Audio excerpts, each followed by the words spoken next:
बिहार विधानसभा चुनाव को लेकर एनडीए में सीट शेयरिंग को लेकर लगभग सहमति बन चुकी है, जिसमें चिराग पासवान लगभग अपनी बात मनवाने में कामयाब रहे, लेकिन अन्य पार्टियों की तस्वीर अभी साफ नहीं है। इसी विषय पर राष्ट्रीय प्रस्तावना मीडिया समूह के ब्यूरो चीफ पीयूष त्रिपाठी ने संपादक समन्वय अभयानंद शुक्ल से खास चर्चा की। नमस्कार, राष्ट्रीय प्रस्तावना मीडिया समूह के चैनल आरपी न्यूज में आप सबका स्वागत है।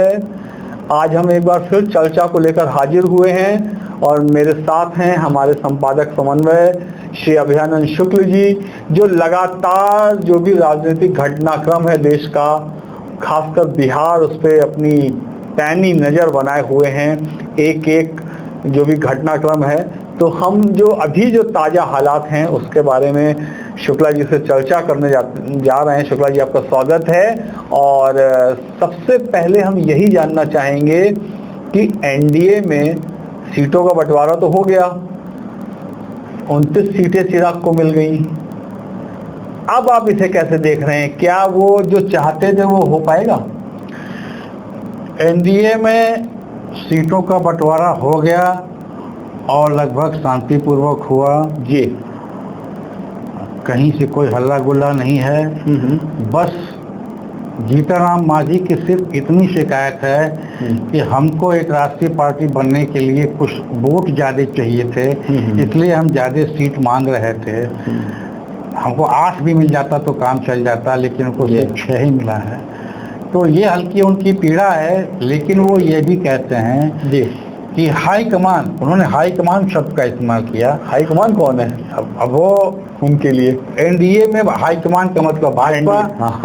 भाजपा हो सकता है उनका इशारा मोदी शाह की तरफ हो। उन्होंने कहा कि हाईकमान ने जो राय कर दिया वो ठीक है, हम उतने में संतुष्ट हैं। हमको जब 1 सीट लोकसभा की मिली तभी हम संतुष्ट थे और आज भी संतुष्ट हैं। लेकिन हमको अगर 8 सीटें मिल जाती तो और अच्छा होता, ताकि हम जो चाहते थे वो हो जाता। ये खैर कोई बात नहीं है, गठबंधन धर्म का सम्मान करते हुए हम चुनाव लड़ेंगे जी, और हम इतने में संतुष्ट हैं। लेकिन हमारी क्षमता को कम करके आंका गया है, ये इसके बावजूद ये बात कहते हैं जी।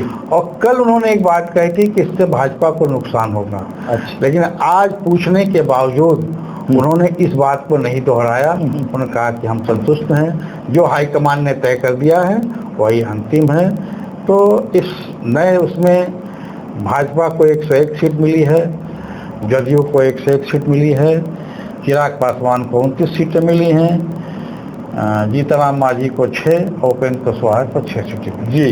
तो एनडीए में सीट बंटवारे का मामला तो ऑलमोस्ट खत्म हो गया है। चिराग अपनी मन मर्जी की सीटों में लड़ा पाएंगे जो चाह रहे हैं? वो ऐसा हो पाएगा? नहीं, चिराग तो चाहते थे 40-45 सीट, 40 नहीं, जो 29 सीटें मिली हैं। तो इस 29 में मुझे लगता है कि शायद इस बात पर सहमति हो गई है कि उनकी मनमाफिक सीटें जो 25-26 सारी सीटें तो मनमाफिक नहीं होंगी, लेकिन लोग बताते हैं कि करीब 25-26 सीटें ऐसी हैं जो चाहते थे। इसीलिए बार बार जब भी चर्चा होती थी तो चिराग के लिए 25-26 की ही बात होती थी, इससे आगे कहीं कोई बात नहीं होती थी।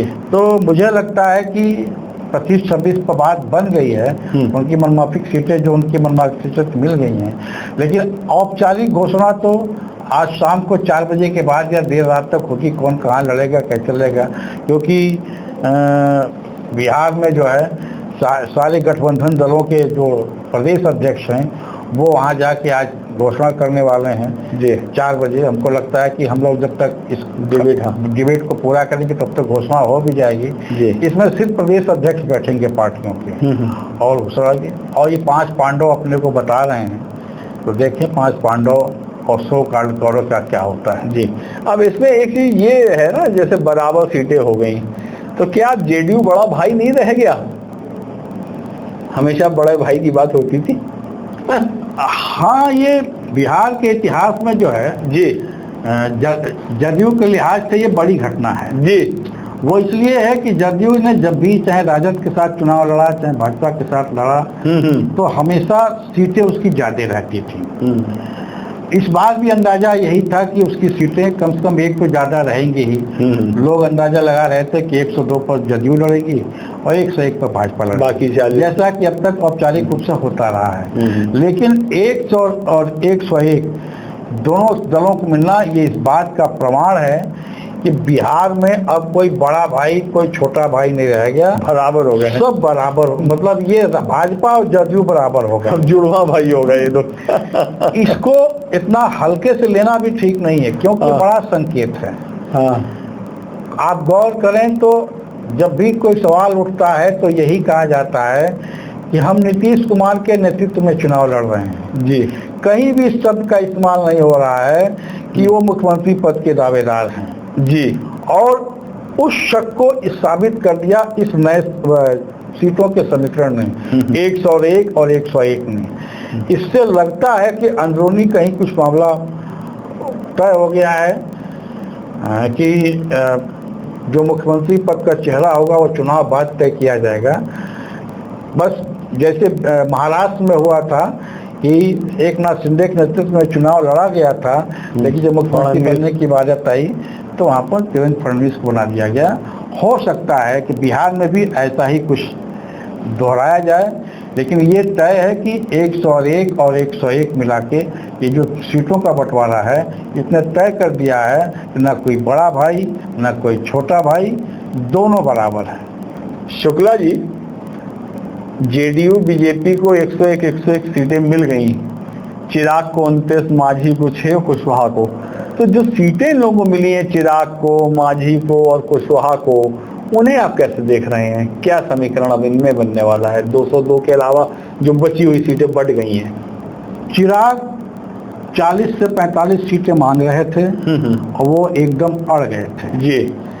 और इसलिए भी गए थे कि उनकी पीके से बात हो रही थी। पीके ने उनको बड़ा आश्वासन दिया था, लेकिन उन्होंने गुणा भाग देखा, समझा और उनको लगा कि इसमें विनिंग समीकरण एनडीए के साथ ही है, तो समझौता करने में ही भलाई है। दूसरा, इस मामले में नरेंद्र मोदी को हस्तक्षेप करना पड़ा। उन्होंने एक बार फोन करके चिराग को कहा कि मान जाओ जितना दिया जा रहा है। उसके बाद उनको बात समझ में आ गई, क्योंकि अगर चिराग अपनी 5 लोकसभा सीटें लेकर सरकार से हट भी जाते तो सरकार तो नहीं जानी थी, हैं, लेकिन फिर चिराग की छीछा लेदर हो जाती। चिराग की भी कुछ ना कुछ फर्क मुझे लगता है कहीं के नहीं रह जाते। हाँ, कहीं के नहीं रह जाते। बिल्कुल सही बात है। तो चिराग को तो मानना ही था।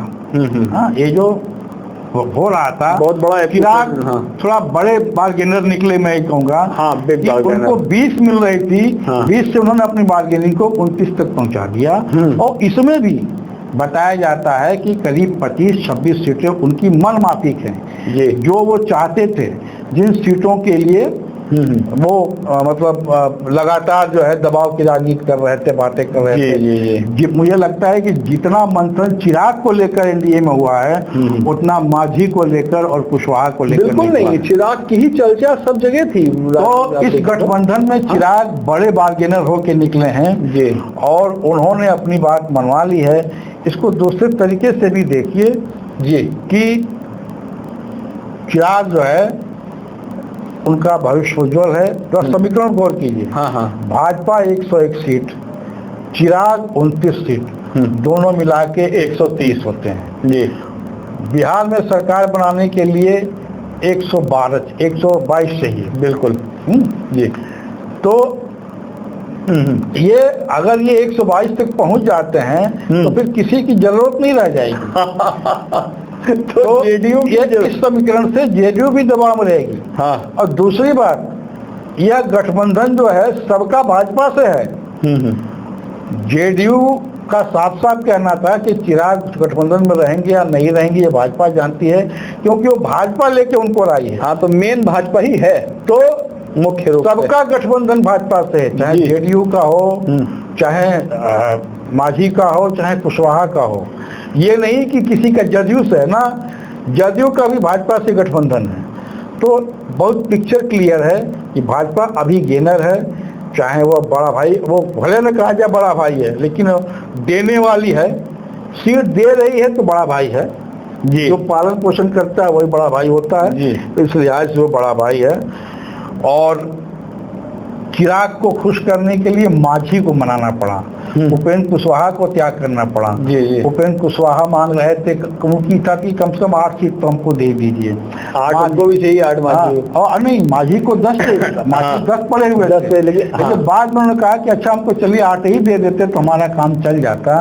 लेकिन त्याग मांझी को भी करना पड़ा, त्याग कुशवाहा को भी करना पड़ा, त्याग भाजपा को और जदयू को भी करना पड़ा। अपनी सीटें घटाई। ये अंतिम रूप से तय था कि जदयू को 102 सीट लड़ना है, भाजपा को 102 सीट लड़ना है, एक सीट उन लोगों और 7 सीट मांझी के लिए तय थी, 6 उपेंद्र कुशवाहा के लिए 6 ही तय थी। तो आप मांझी का 1 निकला, भाजपा और जदयू के 2-2 निकले तो 5 चिराग को मिल गए, 5 हो गए। तो ये जो है, जो यहाँ पर गया है चिराग के पास, ये इन्हीं का निकल के गया है। तो चिराग के लिए सबको त्याग करना पड़ा। तो भाजपा बड़ा भाई बन गई, चिराग बड़े बार्गेनर बन गए। इस पूरे उसका जो है यही निचोड़ है जी। और अब जो है एनडीए में कोई दिक्कत की बात नहीं है। थोड़ा बहुत जो मांझी का अपना मामला था, उन्होंने कहा कि अपना दर्द निकाल लिया। लेकिन आज ये भी नहीं कहा कि भाजपा को नुकसान होगा, जो कल कह रहे थे। यानी एनडीए में सब ठीक है जी। एनडीए में तो जैसा कि आपने बताया, जानकारी दी, लगभग सब क्लियर हो गया है। सीटें तो क्लियर ही हो गई, घोषणा भी हो ही जाएगी थोड़ी देर में।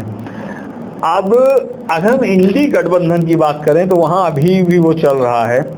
सुन रहे हैं कांग्रेस 60-65 सीटें मांग रही है और तेजस्वी 55 तक देना चाहते हैं। इस पर क्या हाल है वहां? देखिए, कांग्रेस और जो इंडी गठबंधन है जी, उसमें पहला सवाल तो ये फंसा हुआ है कि तेजस्वी को अभी तक मुख्यमंत्री पद का चेहरा नहीं घोषित किया जा रहा है। इसी एक मुद्दे पर कांग्रेस बार्गेन भी कर रही है। तेजस्वी चाहते हैं कि कांग्रेस को 55 पर निपटा दिया जाए और कांग्रेस कहती है कि हमको 65 से 70 सीट चाहिए। पहले 75 मांग रही थी, अब 65 से 70 पर आ गई है। तो मुझे लगता है कि 60 के आसपास जाके मामला निपट जाएगा। मुकेश सहनी भी नहीं मान रहे हैं। अभी मुकेश सहनी अड़े हुए हैं, वो अपनी 30 से सीटें कम करके 20 पर करने वाले मैंने सुना कि हो गए हैं, लेकिन अभी भी कह रहे हैं कि मुझे डिप्टी सीएम पद का दावेदार उनका डिप्टी सीएम का दावेदारी है। लेकिन अब वो ये भी कांग्रेस की दिक्कत दूसरी है। लेफ्ट पार्टी करें कि कांग्रेस जब जीती ही नहीं पाती है तो उसको सीट देने से क्या फायदा। बिल्कुल भाई, उसका विनिंग समीकरण बहुत कमजोर है। 75 में लड़ी थी, वो नहीं जीती, तो ऐसा देने से क्या फायदा उनको कि जब जीत ही नहीं पाते हैं। तो उनका ये कहना है कि सीट उनको दिया जाए जो सीट जीत के ले आए, ताकि गठबंधन मजबूत हो, सरकार बनने की पोजीशन हो। लेकिन कांग्रेस अड़ी हुई है, उसने एक टुर्रा पकड़ लिया है। तेजस्वी को डिप्टी सीएम का, वो सीएम का प्रत्याशी बनना है, इसके लिए वो बार्गेन कर रही है। क्योंकि कांग्रेस ने अभी तक तेजस्वी के मामले पर, सीएम पद के प्रत्याशी के मामले में कोई बात नहीं कही है। तो इसी पर मामला फंसा हुआ है। न मुकेश सहनी मान रहे हैं, न कांग्रेस मान रही है, न जनता आरजेडी देने को तैयार है। उधर उनके जो बड़े भाई हैं तेज प्रताप, वो अलग अपना नाटक फैलाए। तेज प्रताप का फैक्टर बड़ा इंपॉर्टेंट हो गया, इंपॉर्टेंट है। वो असर तो डालेंगे, मगर बहुत ज्यादा तो नहीं, लेकिन कुछ ना कुछ असर वो डालेंगे तेज प्रताप जी। सबसे बड़ा फैक्टर तो वहाँ पर पीके है। पीके सबसे अलग, जितना परेशान करेंगे इंडी को भी एनडीए को भी। उसमें दिक्कत यह है कि अगर राहुल मतलब कांग्रेस पार्टी राजद के साथ होती है तो उसको बड़ी राहत मिलेगी। क्या पीके वोट कटवा तो नहीं साबित होने वाले हैं? मैं अभी इसलिए नहीं कह सकता वोट कटवा कि मुझे लगता है कि उनकी स्थिति, उनका जो सोशल मीडिया पर जो चल रहा है, जो चीज़ें चल रही हैं, वो राजद से बेहतर दिखाई दे रहे हैं। अच्छा, यस, आज की तारीख में पीके की स्वीकार्यता बिहार में बढ़ी है। लोग, बल्कि आप यूं कह सकते हैं कि जैसे दिल्ली में केजरीवाल ने एक बार बदलाव ला दिया था, ऐसा ही कुछ ना हो जाए। लेकिन चूंकि राजनीति संभावनाओं का खेल, आवश्यकताओं का मेल है जी। लेकिन इंडी गठबंधन इस समय चाहे सीटों के बंटवारे के लिहाज से और चाहे जन स्वीकार्यता के लिहाज से संकट में दिख रही है। संकट उनको ओवैसी से भी है, संकट उनको पीके से भी है, और गलती से मुकेश सहनी निकल गए तो संकट मुकेश सहनी से भी है। क्योंकि बताया जा रहा है कि मुकेश सहनी अगर निकल गए तो पीके के साथ जाके मिलेंगे। और हालांकि ओवैसी ने अभी गठबंधन की कहीं कोई बात नहीं कही है, लेकिन अगर पीके से बात उनकी बैठ गई तो आप एक समीकरण बन जाएगा, मुकेश सहनी, ओवैसी और पीके। तो बिहार की लड़ाई त्रिकोणीय हो सकती है जी। और जब भी त्रिकोणीय लड़ाई होती है फायदा एनडीए को होता है जी। हाँ, तो इसलिए जो है उम्मीद की जाती है कि जो सूचनाएं हैं कि कल सुबह तक या कल शाम तक सीटों के बंटवारे पर चर्चा हो जाएगी। कांग्रेस को 55 मिल रही है, वो 65-70 मांग रही है। तेजस्वी उससे ज़्यादा देने को तैयार नहीं है। हो सकता है कि जब उनको सीएम की फेस घोषित कर दिया जाए तो शायद कांग्रेस को 60-65 सीटें मिल भी जाए। बार्गेनिंग चल रही है, बुरा भाग चल रहा है, देखिए क्या होता है। काफी यानी इंटरेस्टिंग चुनाव होने वाला है पीके की वजह से। और ये जो आपने बताया कि ओवैसी, पीके, मुकेश सहनी, ये जो फैक्टर अगर 3 लोगों का मिल जाता है तो एक तरीके से देखा है तो एनडीए का ही खेल होगा ये। असल में जानते क्या, स्कोप जो है हाँ पीके के साथ ही है। हाँ, वो मुकेश सहनी को 30 सीटें दे सकते हैं। हाँ, वो कि पीके के पास है, पर्याप्त है। और उसके बाद एक वोट वर्ग मिल जाएगा जी, मुकेश सहनी वाला, केवट मल्ला जो है, केवट मल्ला, बिल्कुल। अगर गलती से इसलिए कह रहा हूँ कि भाई अभी कुछ पता नहीं है, हाँ, नहीं आई है, ओवैसी भी इससे मिल जाते तो मुसलमान भी आ जाएगा, तो मुसलमान आ जाएंगे। अब देखिए जो दावा पीके का है कि बिहार के मुसलमान एनडीए और राजद हिंदी से नाराज हैं, हिंदी से वो हमको सपोर्ट कर रहे हैं, जो दावा कर रहे हैं कि हम तो सेकेंड लार्जेस्ट पार्टी बनेंगे, ये इसी दम पर कर रहे हैं। तो ये मुकेश सहनी और ओवैसी का आना सोने में सुहागा काम करेगा जी जी जी, एक अच्छा समीकरण बन जाएगा। लेकिन देखिए जब तक सीटें डिक्लेयर न हो जाए, चुनाव सर वो रवानी प्रयत्न पे कुछ कहा नहीं जा सकता। लेकिन मुझे लग रहा है कि त्रिकोणीय संघर्ष के आसार हैं। तो देखिए हम आज की चर्चा को यहीं पे विराम देते हैं, लेकिन वाकई में देखा है तो बिहार का चुनाव बहुत ही इंटरेस्टिंग फेज में है इस वक्त। और पीके का फैक्टर, ओवैसी, मुकेश सहनी, वीआईपी, ये सारे अगर कहीं एक तरह से मिल जाते हैं तो चुनाव और अभी आप ज़्यादा हो जाएगा, आपके लिए इंटरेस्टिंग हो जाएगा, रोचक हो जाएगा ये चुनाव। बिल्कुल। तो आगे देखते हैं, अभी शाम को सीटों का वो आ जाएगा, एनडीए का भी।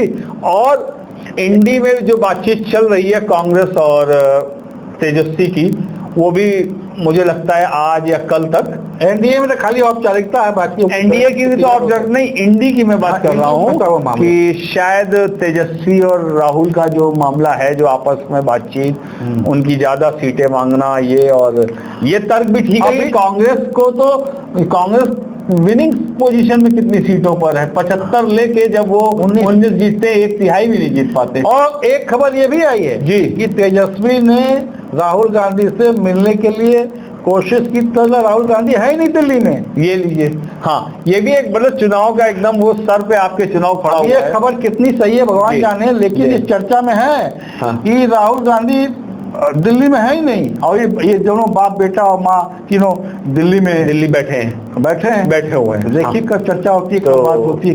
इस तरीके से आज की चर्चा बहुत अच्छी बातें निकल के आई हैं बिहार को लेके आगे, और तमाम संभावनाओं को पता चला है, इशारा किस ओर जा रहा है सीटों को लेके सभी पार्टियों का। आगे फिर हम अगले अंक में चर्चा को जारी रखेंगे, जो भी नए समीकरण बनते हैं राजनीति को लेकर बिहार की, उस पर फिर से चर्चा करेंगे। तब तक के लिए आप सबका हमारे साथ जुड़ने के लिए बहुत बहुत धन्यवाद। नमस्कार।